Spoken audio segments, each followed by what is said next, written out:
Hey there! Welcome back. Here we are in my room together. Why? Because it's my safe space. All right, let's get started.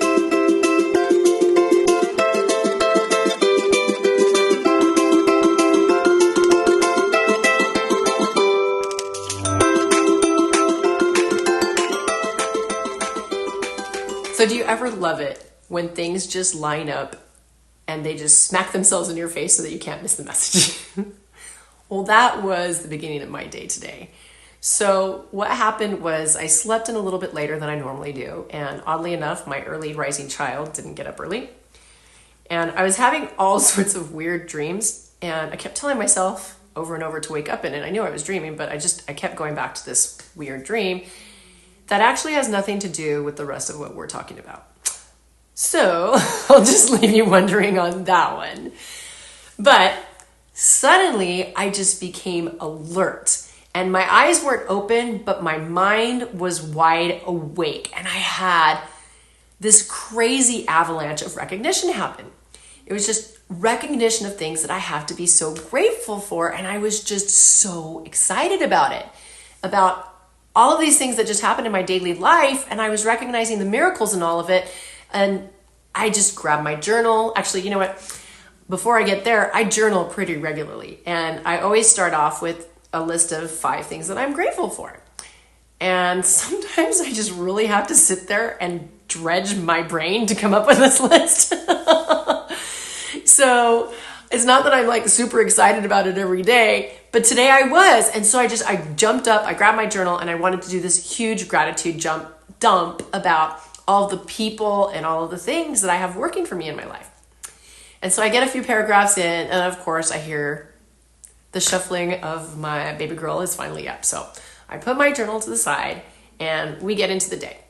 So there's nothing really spectacular about the morning. In fact, I had this list that I was ready to do. I was like inspired from writing, and instead I end up watching Christmas movies with the girls. So part of me, while I'm watching, is just kind of getting on my case because I'm such a sucker at these movies, and I'm sitting here crying, and my girls are looking at me like, "What's wrong with you, mommy?" I'm like, this is beautiful. And the other part of me is like, hey, what about all this stuff that you were ready to accomplish? Ever been there? So those magnificent feelings of gratitude were certainly starting to go out the door. So I at least finally get up during the second movie, and I decide, okay, let me get my workout on. And then after that, we eat lunch, and then I take a shower, and I pop on a podcast, ironically, about gratitude and how it can hurt you. So I'm always down for hearing the other side of the story because you never know what wisdom you're going to end up piecing together, right? So the lady was basically talking about how sometimes a situation can plain just be a bummer. And trying to force gratitude on the situation causes your brain to just call you a big old liar.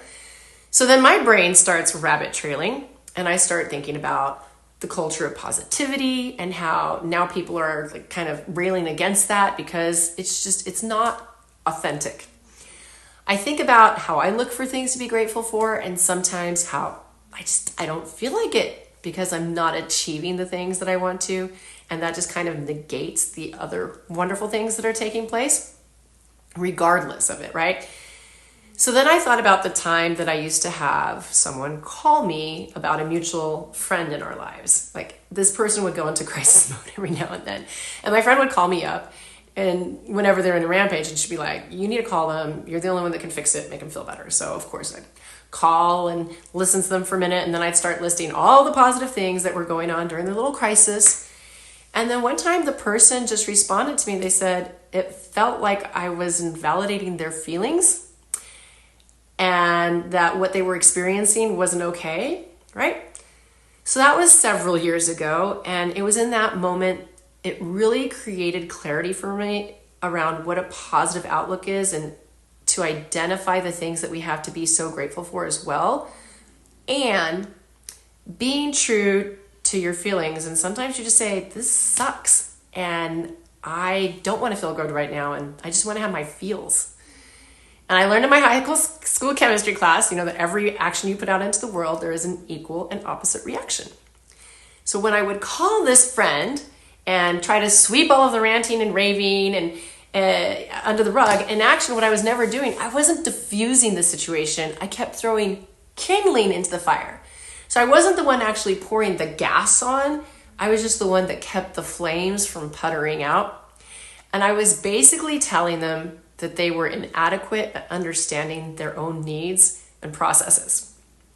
So that was the last time that I stepped in when I got one of those calls. Which leads me back to this dual action play that's going on in my head about how I was just so genuinely grateful this morning and how sometimes I grumble through my gratitude practice. Now, this is not me saying that gratitude is a crock, because it's not. It's been proven over and over and over again that having a mindset to always be on the lookout for the moments to be grateful for improves the quality of living. It decreases depression, anxiety, chronic pain, and just so much more.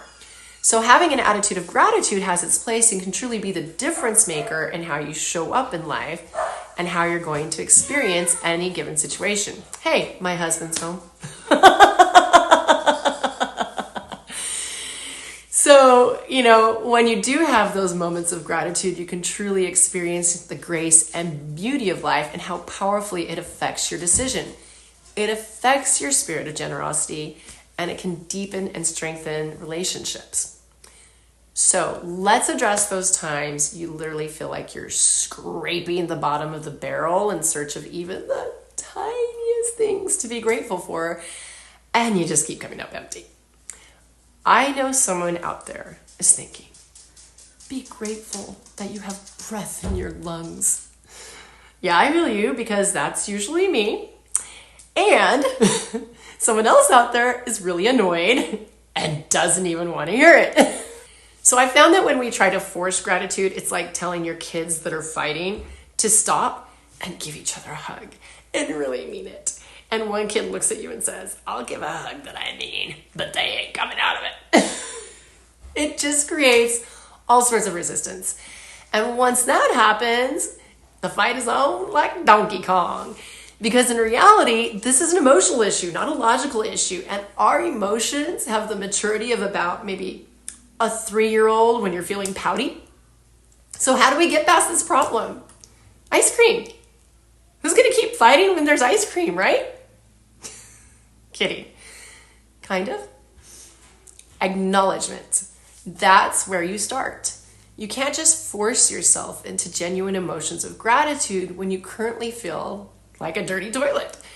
It's okay to say there's a big old doo-doo floating around in my head, and darn it if my flushers broke right now. You're welcome. I know that was exactly the image you wanted in your head, and I apologize if you were eating. So hopefully you weren't. The point is, we experience emotions for a reason, and sometimes those reasons are a little far-fetched on our end, but regardless, we have them. And shoving them away to get into a false sense of gratitude isn't going to give you all of those wonderful benefits that being thankful gives you. It's just going to be like putting a cap on a cavity without cleaning out the junk, and then the cavity is just going to keep festering underneath, and even though the tooth looks pretty, it's going to end up hurting a lot. I know this because that actually happened to me. That's how I came up with that example. So we don't want to hurt even more. So let's go back to the story of my friend that I was trying to force cheer on when we weren't ready for it. I was creating a situation where that person didn't feel like they could trust me to go in their times of crisis, because I wasn't going to let them go through what they needed in order to get to the other side. And our brains feel the same way. If you're forcing gratitude when you don't truly feel it, your brain starts to feel like you're an incongruent person. And we wonder why we feel bad about ourselves. So we acknowledge. We allow the space to process the fit that we need to have, and we also acknowledge that it isn't a permanent condition. Even if things become a permanent condition, it doesn't mean our state of mind and emotional well-being needs to get stuck there too. Okay, so what might this look like in action? Let's say that it has just been the craziest of days. It doesn't seem to matter what you do. It all keeps just falling apart. And to top it off, your kids are going at it. No one's listening. And it looks like someone took your house and shook it up so that everything is just scattered everywhere. Okay, genius, tell me how I get grateful about that. So let's start by getting all the stuff we're feeling about this day out of your head. Either give it a voice or write it out. And just to be clear, I'm not saying go yell at someone and tell them how much they have contributed to this situation, right? I'm saying the growing mountain of woe, get it out of your head, where the story of what's going on can gain momentum and turn it into something even bigger than it is. Ever been there, right? Where you make a mountain out of a molehill? So what is true in this moment? The house is a mess. Yes. The kids are making Mortal Kombat look tame. Check. Nothing is working. Perhaps an exaggeration. Okay, fine. My project at work didn't go the way that I wanted it to. Check. I feel really crappy about it. Truth. I want to yell at everyone right now and stuff some carbs in my face. Fact. I don't feel good about myself and I feel underappreciated. Ding, ding, ding, ding, ding. There is something healing about releasing all those thoughts from being trapped in your brain. And I found that thinking this out in my brain is not as powerful as saying it out loud or writing it down. It literally takes the toxicity out of the pile of thoughts that want to grow them and swallow me up. This is where we can start to create that space for gratitude to whittle its way back in. So did you notice we're starting small? We're not forcing ourselves to start singing from the rooftops yet, right? Now we get to move through the truth trail to some that don't feel so harsh. Like, even though my project didn't go the way I wanted it to, I did see how I can make it better. Check.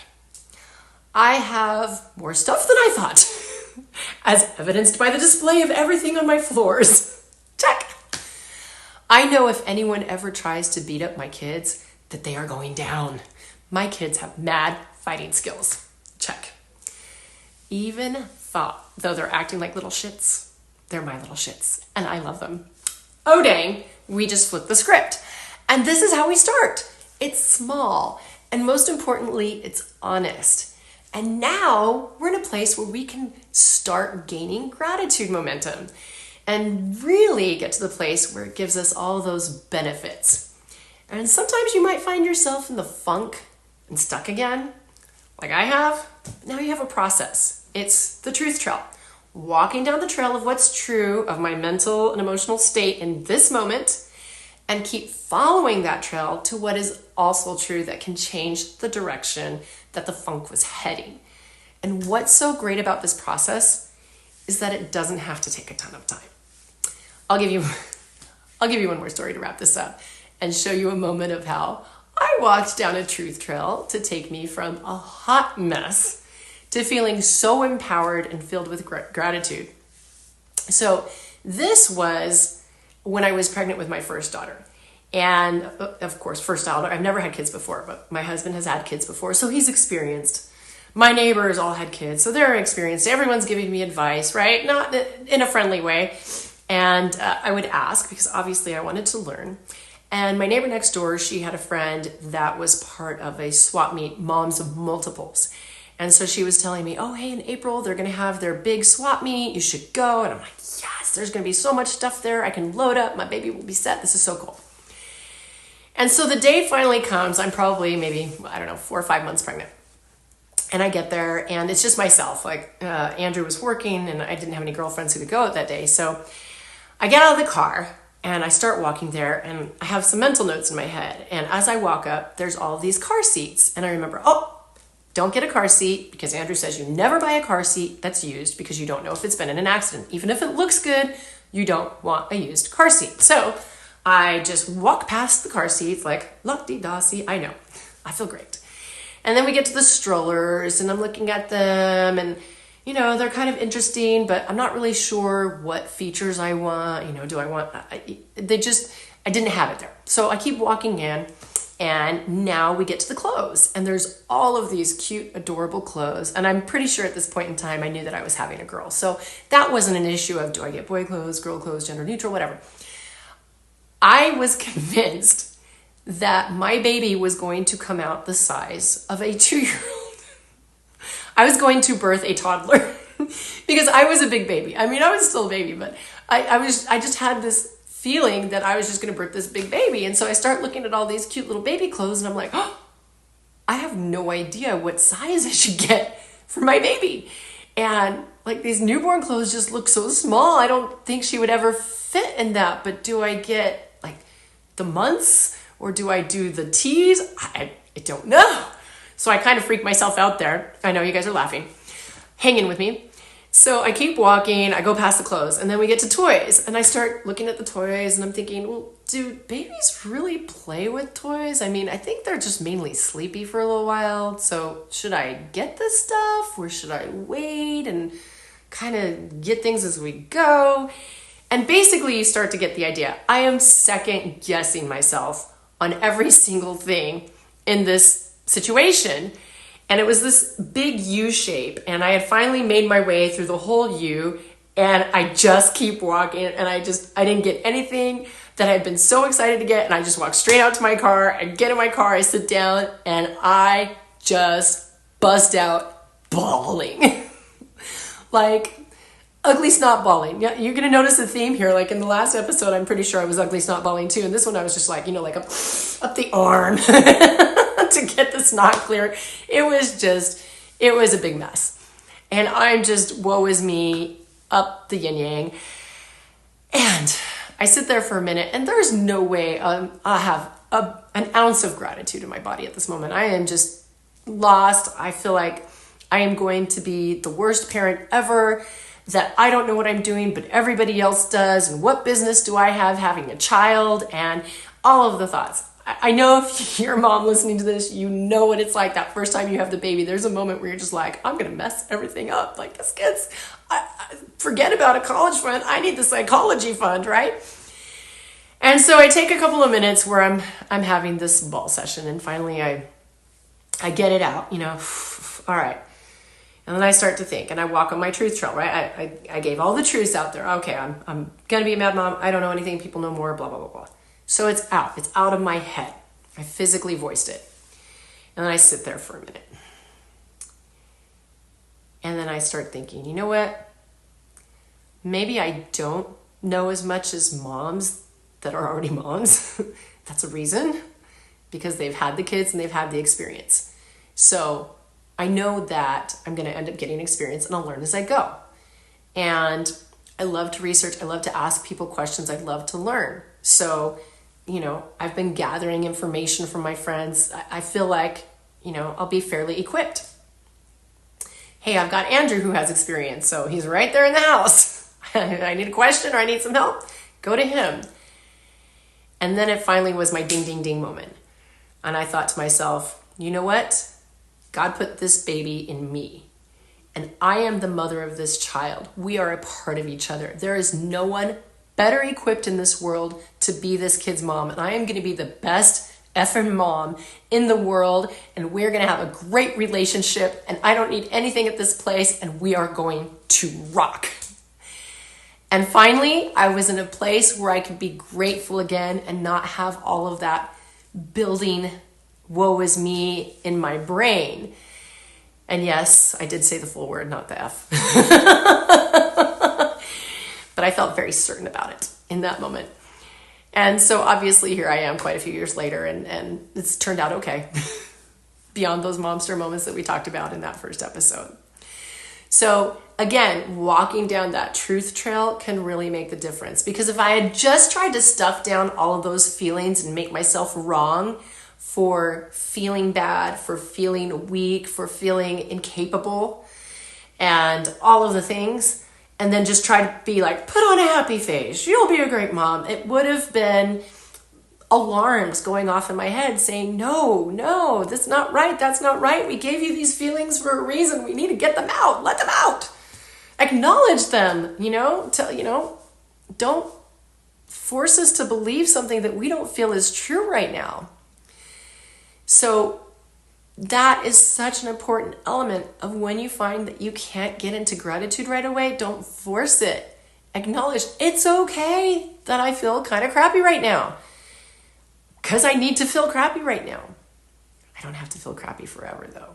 I'm telling you, I'll probably talk about this in every episode. Condensing those time frames makes such a huge difference, because I had that moment last 5-10 minutes, maybe at the most, versus letting it ruin my day, my week, getting me nervous, becoming a nervous Nelly, and then end up letting it grow into something that actually affected the way that I parent.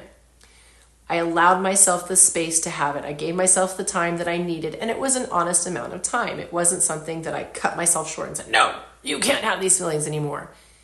I got it out, and because I did, my body said, my mind said, my emotions, everything was like, okay, thank you. We just needed to release that. We needed to acknowledge that it was there. Now we can move forward and still be in truth about it. So, hopefully you had some fun listening to that story. Maybe some of you can relate. I think we all go there sometimes in our motherhood journey. And now you can get back into, hey, you know what? This is why I've been having a hard time thinking of 5 things a day to feel grateful about, because I wasn't acknowledging the things that I needed to get out of my head before, so I could really get into the nitty-gritty of, oh man, there are just little beautiful things happening all over the place. And then we can start growing that muscle.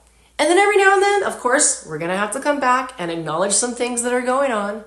But our gratitude muscle has been built and is getting stronger and stronger during that time.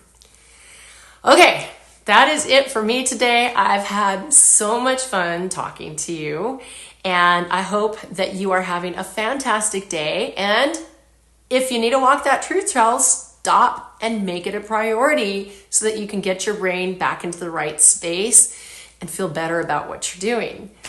Until the next time, make it a fun, rich life, and I will see you later, Mama. Bye.